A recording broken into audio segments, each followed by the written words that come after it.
We should be excited. It's always been possible to clone larger animals. For example, Britain had the breakthrough with Dolly the sheep with Ian Wilmot.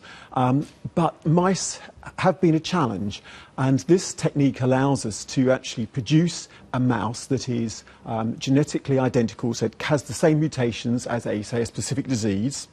And then, in some occasions, those mice turn out to be infertile. So you've done years of work to produce a great mouse model of a certain animal disease, a human's disease, and then you want to do the experiments to see if you can tackle that disease. So by taking blood from a taking live blood animal... from the live animal allows you then to have a mouse which would otherwise be infertile to be used for animal experiments. And I should just say, we're obviously very keen to make sure that we do replace, reduce, and actually refine our experiments to improve animal welfare, but animals are still important for basic research.